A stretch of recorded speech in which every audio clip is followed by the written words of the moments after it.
Hello, I'm Robin Gibson, and this is the Harvard House Money Morsel.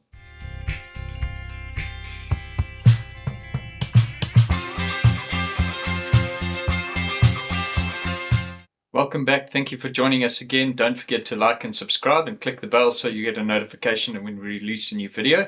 I'm sitting today with Nick Rogers. Welcome, Nick. Thanks, Robin. It's a bit cold in here, a bit of a chilly start to the morning.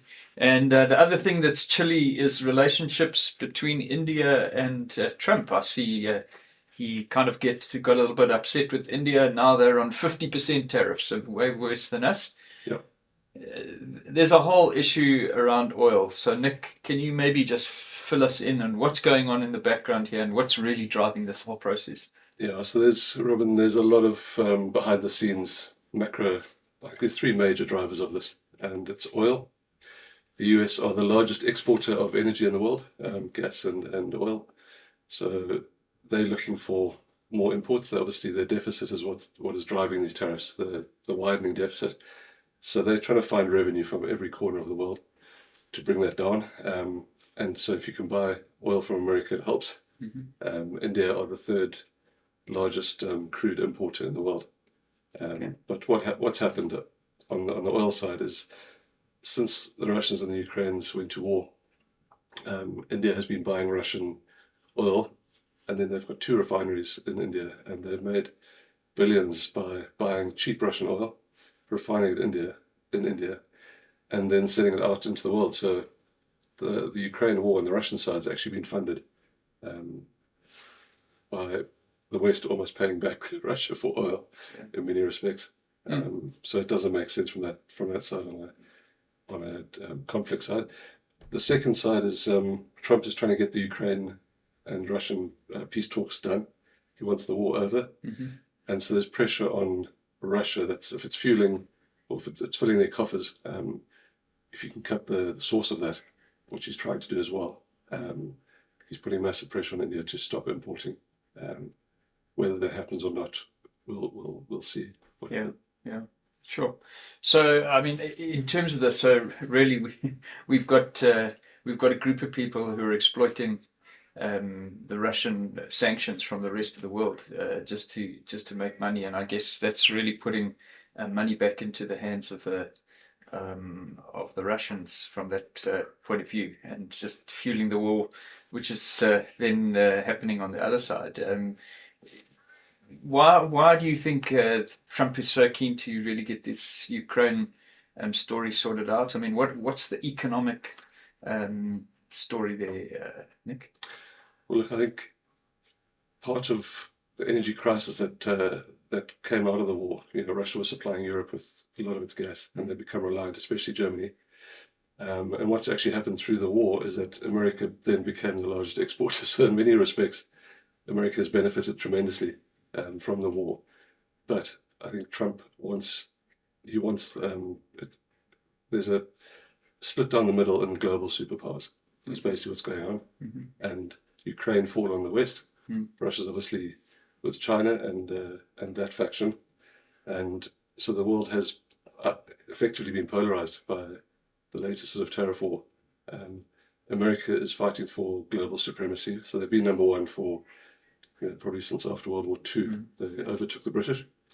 And that's at threat. So China are the number two teenage kid boxing up against the parents. But they're maturing. And India is number three in the world. So you've got the three largest economies in the world at play here. So there is a lot more than just oil. Trump is trying to align his partners, his trading partners, his future partners that will keep America at number one. Interestingly, Brazil, part of BRICS, India, Brazil and Russia, the largest three of BRICS, they've been in talks in the last 24 hours. And for the first time in 7 years, Modi and the Prime Minister of Brazil, Lula, I think it is, are heading to China. So, then they are basically showing Trump not the middle finger, but they are putting pressure back to say, look, we're quite happy to talk to China as well, which will, it puts pressure back on Trump. And India, 44.5% of imports American imports are from India. So Modi has got a lot of leverage as well. Yeah. And it's just it's a bargaining game. And Yes, yes. Trump is just trying to get as much as he can out of it. So, Nick, do you think that this is part of the reason why we've not seen, as much as the commodity prices have gone up, platinum, gold, but oil's been amazingly sort of stagnant from that point of view, and part of it is global growth, but is this also feeding into a weaker oil price because everyone's fighting to sell their oil to everyone?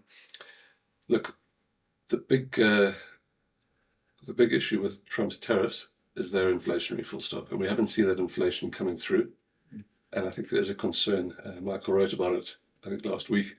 Are we being too complacent? There's a concern that inflation ticks up because of the tariffs. Yes. The world was paying on average 3% tariffs last year, and now we're looking at 20-ish%. Yes. So it's inflationary. So how do you offset that? And the way that Trump's chosen to do that is to make sure that oil stays very low to offset the inflation. So he's trying to get his policies on oil are all deflationary. He's doing everything he can to bring it down. Okay. And have control over it.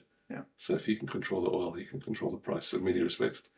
But as you mentioned earlier, growth, the tariffs are going to affect GDPs, and that's you get that global demand for oil coming off. So yeah, that's part of it as well. Yeah. But we'll take a bit of low oil prices locally. Yeah. Well, it certainly helps us. I mean, obviously the stronger rand, and I see the rand's back. We're under 17.80, and the oil price pretty stable. I mean, that feeds into a lower rand oil price. Plus the low interest rates, it really does help with the South African consumer. So a shot in the arm that we need. We need more than that, but we'll take it. Yeah, no, absolutely. Awesome. Nick, thank you so much for unpacking some of that for us. Thank you for joining us. Please don't forget to like and subscribe, and we'll catch you next time. Bye-bye.